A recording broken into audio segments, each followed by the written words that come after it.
Ika-28 kabanata, sa pagpapatuloy. Namumula ang muka sa pagod ni Irene na sinabi sa kanya na teka lang, Yonbi. Na sinabi naman niya dito habang nakatikom ang dalawang kamao na kaya mo yan, kaunti na lang. Laban lang, Rin. Nangangatog na ang paa ni Rin sa bawat hakbang pati na ang tungkod niyang gamit. Na makikita siya na nakasimangot sa hirap na nakahawak sa tungkod. Inilatag naman ni Yonbi ang cool water, snack couch, ang lugar kung saan siya hihiga. At ang unan, na sinigaw niya na kaya mo yan. Rin, pawis na si Irene na makikita ang mukha niyang malalim na ang paghinga. Na siya naman ay patuloy sa pagpapalakas ng loob niya na sinabi na isang hakbang na lang. Rin, ang galing mo, na makikita ito na pilit na humahakbang. Agad na sinalo niya si Rin na sinabi niya na ayos, nagawa mo, binabati kita Rin. Habang nakahiga ito sinabi naman ni Yonbi sa kanya na alam ko na kaya mo yan, Rin.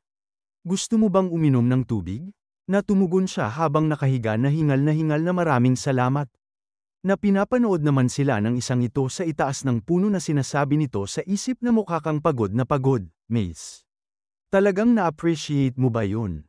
Dagdag pa niya habang hawak ang pito na kahit paano, hindi dapat masyadong malayo ang lugar na ito. Sabihin natin sa search team ang lokasyon. Ang susego, mga kalapati na sinanay para sa paghahanap. Kapag nakarinig sila ng tunog mula sa isang espesyal na plauta na para sa mga lumilipad na hayop, lilipad sila papunta sa tamang lokasyon. Ayon sa mga tagubili ng tunog, pupunta sila sa lugar kung saan narinig ang tunog, o babalik sa isang tiyak na lugar. At pagkatapos ay inihipan niya ang pito. Na nakatingin siya dito na sinasabi sa kanyang sarili na ang tunog ng plauta ay hindi naririnig ng tainga ng tao, kaya hindi ko alam kung malinaw itong narinig ng ibon. Dapat ko pa bang hipan ito ng maraming beses? Sinabi naman sa kanya ni Irene nang takpan niya ang kanyang tainga na Yonbi. Anong problema? Masakit ba ang tainga mo? Natumugon siya na ayos lang ako, medyo malakas lang talaga ang tunog ng hangin. Na sinabi pa niya sa kanyang isip na ano ba yan? Ang ingay talaga ng tiyo na yon. Hindi ba nangako siyang pababayaan kami? Naalala pa niya bago sila magtungo sa bundok.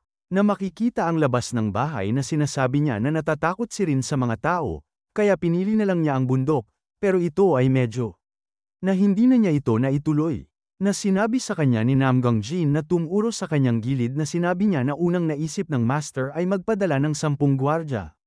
Pero hindi niya ito nagustuhan. Kaya nagpasya na lang siyang 3 lang ang isama sa akin. Na nakatingin siya sa mga ito na sinabi niya na siguradong matatakot si Rin kapag nakita niya ito. Hindi ba parang, si Rin at ang mga assassin ang dating? Napahawak siya sa kanyang baba na napasabi pa siya na habang sumasakay si Rin sa pugon, bakit hindi isa sa inyo ang sumunod sa amin mula sa malayo? Ang iba naman ay pwedeng maghintay sa pasukan ng bundok at samahan pa kung sakaling may emergency. Dagdag pa niya na wala namang ibang tao dito. Kaya sa tingin ko ay ayos lang yan, na napasabi sa kanya si Namgang Jin habang nakakrus ang kamay sa katawan na delikado pa rin. Ang ganda at alindog ng isang dalaga ay hindi matatakpan kahit ng jacket ng lalaki. Natumugon siya na napangiwi ng muka na oo. Mula naman sa likod nila sinabi ni Irene na Yonbi, tapos na akong isuot ito. Sinabi pa niya habang nakatago sa gilid ng bahay na pero may tao sa labas. Na sinabi naman niya kay Namgang Jin na narinig mo yun? Hindi nga siya makalabas ngayon dahil alam niyang nandito ka. Napahawak ito sa muka na sinabi sa kanya na sige, susundan na lang kita mula sa malayo. Magdadala tayo ng kalapitang panaktik para sa komunikasyon at iiwan ang iba sa pasukan ng bundok. Napakamot siya sa pisngi na sinabi niya na maganda yon, pero kung ibang tao ang susunod sa atin, mas maganda pa. Kapitan kanila, di ba? Matigas ka at matalim, at pakiramdam ko ay aalisin mo ang kahit ano na hamarang sa ating daraanan. Para mag-enjoy si Rin sa pag-explore, na hindi naman makapaniwalang pinagpapawisan si Namgang Jin sa kanyang narinig. Itinuro niya ito na sinabi niya na paano naman yung escort na yun. Mukhang mahina siya, kaya hindi dapat matakot ang binibini sa kanya. Balik sa kabundukan, na may nagsasalita sa kanyang isip na yung lalaking yun siguradong hindi makakatulong. Na naiisip pa niya ito habang nakatayo ng tuwid na sinasabi na oo. Gagawin ko lahat ng aking makakaya. Dagdag pa ni Namgang Jin na hindi ko alam kung kaya niyang yugyugin o pigilan ang kalaban kung sakaling may emergency. Seryoso pa niyang sinabi na dumating na ang oras para sa senadoryas. Pero, dapat kaya pa rin niyang magpadala ng senadoryas bago siya bumagsak. Pagkatapos nyon, ang magagawa na lang namin ay pagkatiwalaan ang kakayahan ng bata hanggang sa dumating kami. Kinakabahan ako, gumalaw na rin ang ibon na nasa kanyang balikat habang sinasabi pa niya na Terra na. At pagkatapos ay sinundan nila ang ibon na lumilipad sa langit. Tinusok naman ni Yonbi si Irene na nakangiting sinabi niya na ano sa tingin mo sa lugar na ito. Hindi mo kailangan ng mga gwardya dito, at lahat ng pagkain ay masasarap.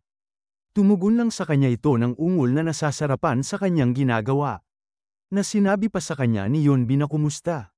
Ito ang pinakamahusay na prutas ng hawthorn sa lugar na ito. Candy na gawa sa prutas ng hawthorn. Ito ay gantimpala para sa mga nakabali ng kanilang limitasyon. Na tumugon sa kanya ito na ang sarap.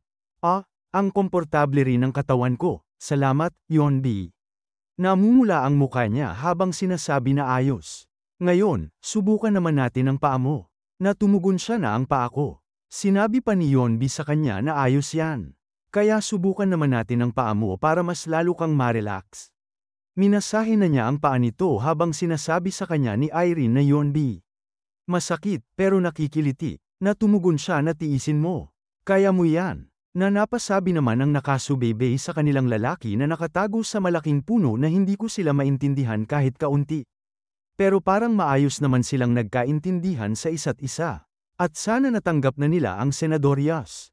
Papunta na kaya sila rito. Napalaki siya ng mata na nakatingin sa kanila na sinasabi pa nito na tapos na sila. Aalis na ba sila ngayon?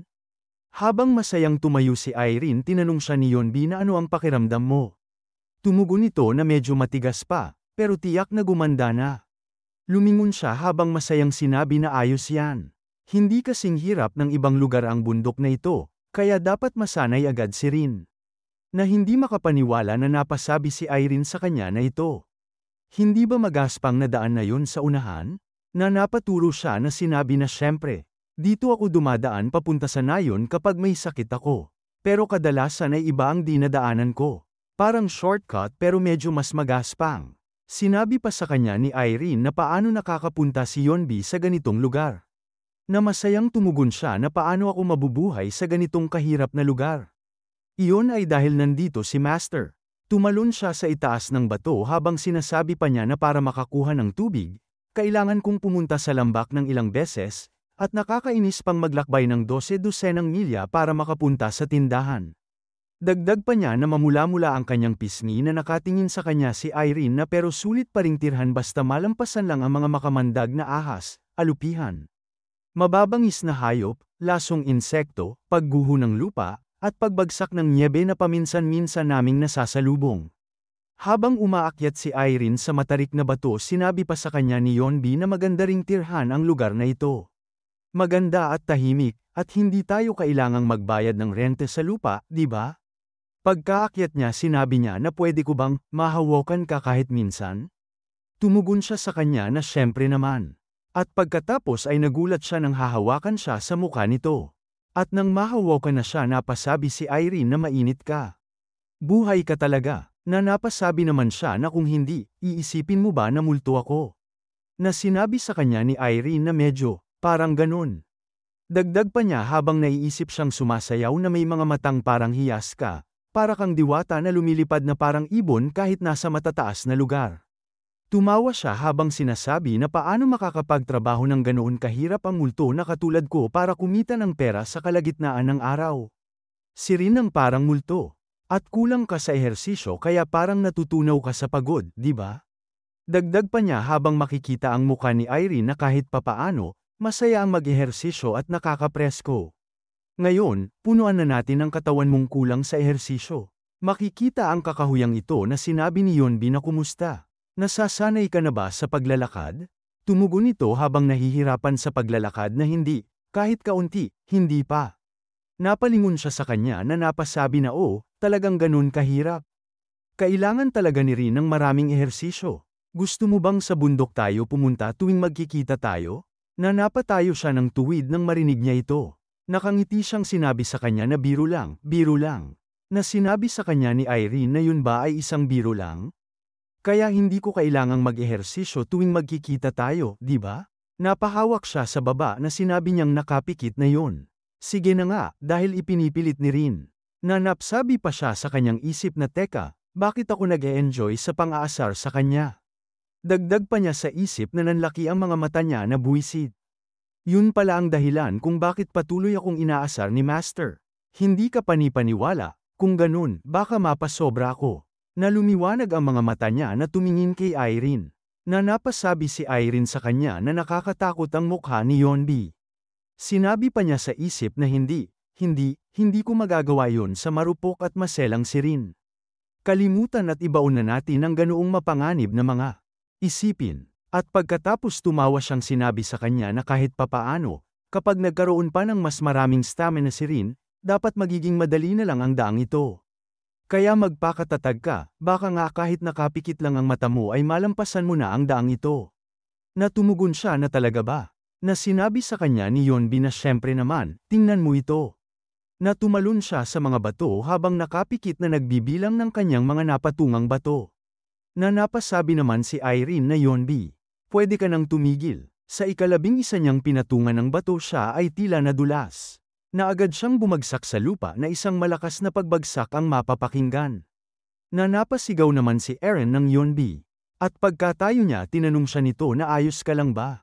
Na sinabi niya habang pinatungan ng paa ang bato na itong salbaheng bato biglang sumulpot mula kung saan at hamarang sa daraanan ko. Sigurado akong masama ka. Ano ka ba talaga? Napapangiti si Irene na sinabi pa niya na nako. Natatawa ba si Rin sakin dahil inasar kita kanina? Natumugon siya habang makikita ang langit na hindi naman, pero na ito ay malakas na tumawa. Habang nakatingin sila sa langit, may pagtataka naman sa muka ni Irene. Samantalang si Yonbi ay may galak na nakatingala. Nakita pala nila ang isang malaking ibon na lumilipad sa langit. Na sinabi pa niya na ang hari ng kalangitan ay nagpakita. Dagdag pa niya na ang pupuntahan natin ay tirahan ng mga yun. Kaya magiging mahirap ang ating pakikipagsapalaran. Pero abangan mo, dahil makakakita tayo ng mga kamanghamanghang lugar.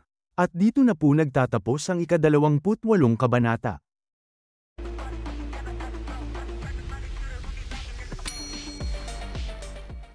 Ika-29 na kabanata, sa pagpapatuloy. Nakatingala silang sinasabi ni Yonbi na lumitaw na ang hari ng mga langit. Dagdag pa niya habang makikita ang ibon sa kalangitan na ang pupuntahan natin ay tirahan ng mga yun. Kaya magiging mahirap ang pakikipagsapalaran. Pero abangan mo dahil makakakita tayo ng mga kamanghamanghang lugar. Namangha si Irene habang pinagmamasdan nito na napasabi na wow. Ang ganda, na sinabi naman niya na ang kalangitan malapit sa taluktok na ito ay nasasakupan ng puting lawin na yun. Nanghuhuli siya sa kalangitan sa pamamagitan ng pagsakay sa hangin. Makikita ang mata ni Irene na pasabi siya na ibang-iba siya sa akin na laging nakakulong sa kwarto. Dagdag pa niya sa isip na pinagmamasdan ang puting lawin na malayang hangin, maaari rin ba akong maging, gaya niya? Nakatingala pa din siya habang mahinang sinasabi na umalis na siya. Tumingin sa kanya si Yonbi na nakangiting sinabi na oops. Wala na siya, pero, ang pupuntahan natin ay tirahan ng mga yun. Kaya baka makita mo ulit siya agad. Napaharap ito sa kanya habang sinasabi ni Yonbi na nakatikom ng kamao na ngayon. Gawin na natin to ng buong sigla. Mabilis lang lilipas ang hirap at maya-maya lang, makakakita ka na ng mga kamanghamanghang lugar. Muli na naman silang naglakad sa kakahuyan. Napatigil siya sa paglalakad na may seryosong ekspresyon ng muka. At pagkatapos ay tumingin siya sa paligid na pinagtatakahan ni Irene. Napahawi siya ng buhok sa likod ng tainga na napasabi na ang weird, bakit kaya, tahimik na tahimik. Pumikit siya at sinabi sa isip na hindi dapat ganito katahimik.